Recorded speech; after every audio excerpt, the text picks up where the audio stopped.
Welcome to the video. I'm expecting some really cozy times the next few days, and I just thought this was the perfect week to film a reading vlog. If you were snowed in and you only had one book with you for a week, what book would you want to have in your remote cabin for that 1 week? I am currently reading The Ghosts of Greenglass House by Kate Milford. Greenglass House is about this inn, and it was a hangout for smugglers. It has a lot of secret in its history and its present. So on a cold winter's night, these mysterious guests all arriving to the inn. Some of them seem to have a secret vendetta. They have secret employers. They have motives for staying in the house. A young boy, Milo, and his two parents are the owners of this inn. They are kind of puzzled as to what brought all of these people here at one time, and Milo kind of sets off to solve the mystery of the house, and he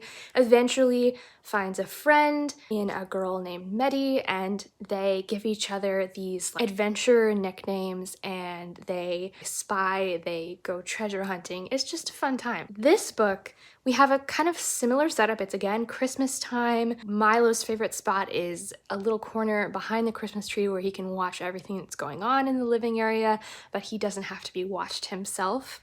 And at the beginning of this story, he's served a yummy hot chocolate, really cozy vibes to begin with, and then the strangers start arriving again, and some of them are familiar. They're repeat guests from the first story, and then others are a completely different troupe of people that are kind of like traveling carolers that go up the mountain where this house is, and in the neighboring houses they go, they carol, they visit with them.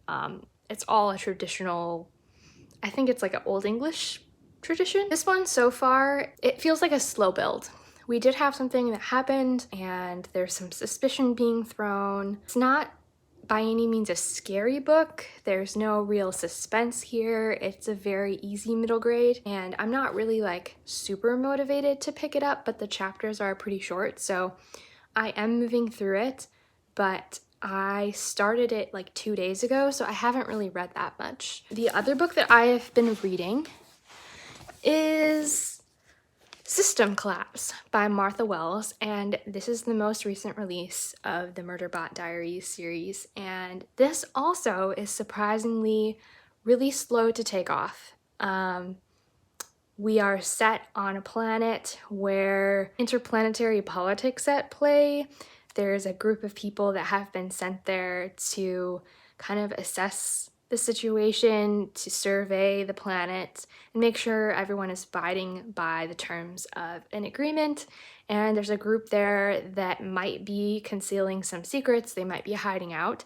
So our main character and some of his team set out to survey the area and make sure that there isn't a hidden group elsewhere on the planet. Setup for this one also felt like it took a really long time, even though like right off the bat there was something that happened that, you know, could have been like an action scene. It kind of like sloped down really quickly from there. So again, this one also I don't feel like a whole lot of momentum reading. This is kind of a weird situation for me to be in, where I have two books that really aren't like catching, and I'm tempted to start a third book that I will really love and then like wrap these up afterward.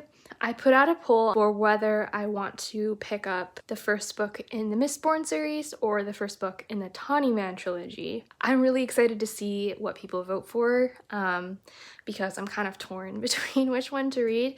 I wouldn't say that I'm in a reading slump by any means. I still really am enjoying reading. In fact, I'm feeling impatient when I'm watching movies or TV shows right now. I just want to get back to reading, so that's a good sign. That's it for now.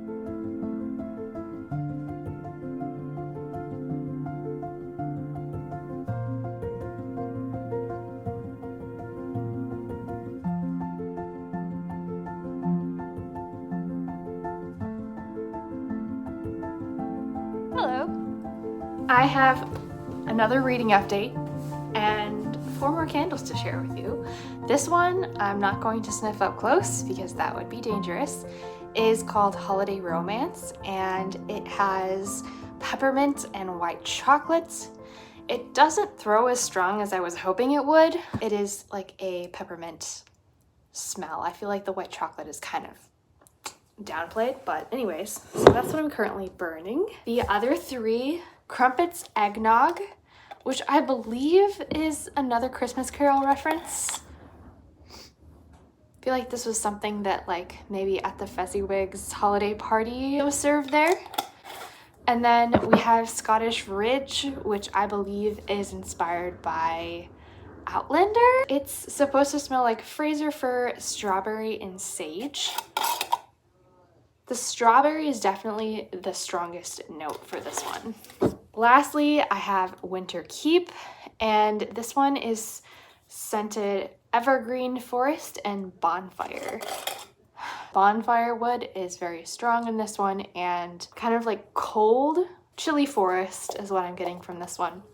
So those are the next 4 candles. Because Greenglass House was letting me down so much, I decided to forego continuing in that series for now. The Thief's Knot, I think that's the name of the Thief's Knot or the Liar's Knot, because that one actually has a character in common with the book that I just read in book 2. But the other one, Blue Crown, is like a history tale that connects to Greenglass House. It's like how the house came to be. And I had to DNF that one because I was just not invested. I ended up donating both book 2 and Blue Crown to my local bookstore. Hopefully someone who is looking for a new series for their middle grader will love that, but I just couldn't continue reading it. But I decided to pivot, and instead I replaced it with a couple books that are set at an inn at Christmas, because that's really what made me love the first book, Greenglass House. So I read The Wake Up Call by Beth O'Leary. I actually didn't know that this was set at Christmas time, even though it has 5 golden rings on the cover. I didn't make that connection until I was actually in the book and it showed the dates. This was cute. It was like pretty much clean, or if anything, I think closed door romance would be the term for this one. This was probably a solid 3-star romance for me. It's really just like watching a Hallmark movie. The other Beth O'Leary that I have read is The Flat Share. So this is my second one from her, and 3 stars. Read it much faster than The Ghosts of Greenglass House. The other one that I have that is set at an inn is called The City Baker's Guide to Country Living, and I mentioned that in my scavenger hunt video. If you haven't had the chance to watch that yet, I edited that video in a way that you can do the challenge along with me. So that's my hotel pivot, books that are set at hotels or inns at Christmas. I think that's a pretty good niche.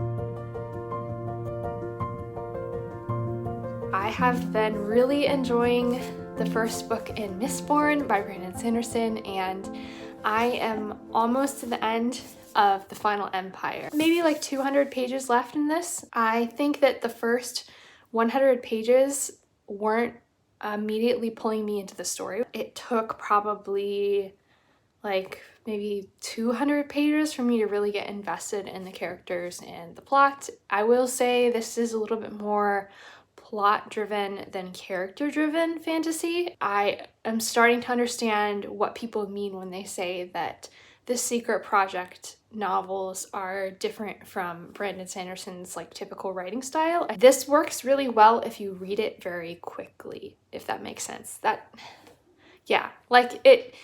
It's not bad writing. It just it isn't like very beautifully descriptive, or it's not something that you have to chew through. It really does go quickly, and so if you kind of speed up your reading pace a little bit, it does give you that like movie in your head. But it took me a little bit for that to click in with this one, and I'm not sure why. We're following a couple characters.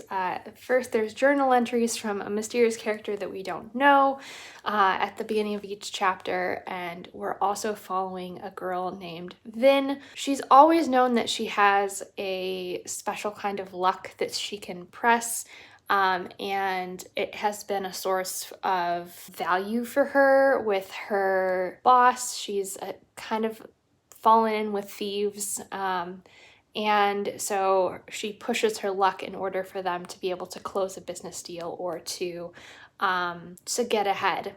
And she kind of likes to hide. She is very self-protective. What happens is some people cross her path that know why she has this luck and explain to her where her value actually is coming from, and it's who she is, and adventure ensues. So they need her to pull off a heist, which is also tied into a war, which is tied into a political overthrowing. So it's just a lot of things are at stake in this story.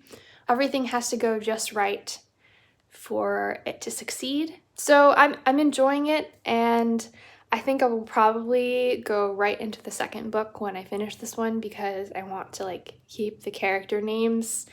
There are quite a lot of tertiary characters in kind of like the band of this like rebellion at the center of this story, and so I've been having a little bit of difficulty keeping all of their names straight. I'm really just remembering like the main characters, like a love interest, that sort of thing. Yes, there is a love interest in this fantasy. So far, so good. Tonight I'm going to be starting A Little Princess by Frances Hodgson Burnett. This is such a tiny little book, you guys. It is like it's like the height of my hand, and anyways, it's also very short. Buddy reading it, and so I just have to read, I think, 3 or 4 chapters tonight, but our goal is to get to the final, I want to say 5 chapters on Christmas Eve, because that's kind of when there's like a surprise for our main character. So I kind of tried to plan our reading schedule based on that. But if you're interested in joining in, it's not too late. It's a very short book. Another book that I'm going to be reading this week is The Kingdom of Sweets. I started to see like some video reviews trickle in on booktube for this book, and I've been like completely avoiding them because I don't really want to know anything about this one going in. I just know that it's a Nutcracker retelling, and I don't want to know how people are faring with it. I don't want to know how the story is twisted. I just want to go in blind. Went to a local bookstore today, and when I was browsing, I was looking for a copy of this Christmas classic, which I have never read before, but I'm very excited to read, and that is J.R.R. Tolkien's Letters to Father Christmas. This is a collection of letters that Tolkien sent to his family members at Christmas. The description says, from the first note to his eldest son in 1920 to the final poignant letter to his daughter in 1943, this definitive volume collects all the letters and pictures in one enchanting edition. No reader, young or old, can fail to be charmed by the inventiveness and authenticity of J.R.R. Tolkien's Letters from Father Christmas. The end papers of this are very pretty, like they are a collage of all the different letters. He did a lot of amazing different handwriting fonts for these, and he also included illustrations for some of them. So I'm looking forward to reading through this, and as a graphic designer, I feel like this is like a really good Christmas gift for someone who likes hand lettering or just handmade things. Also like just sentimental notes. I would get them this book potentially, because it's just very nice. You can ask your local bookstore. That would be the best way to get a hold of it. Letters to Father Christmas. So that's it for my reading updates for today, and I'm looking forward to sharing the rest of my week before Christmas with you, and I hope that you're having a good reading week. Let me know if you're reading anything Christmassy in the comments below, and I will see you in another video soon.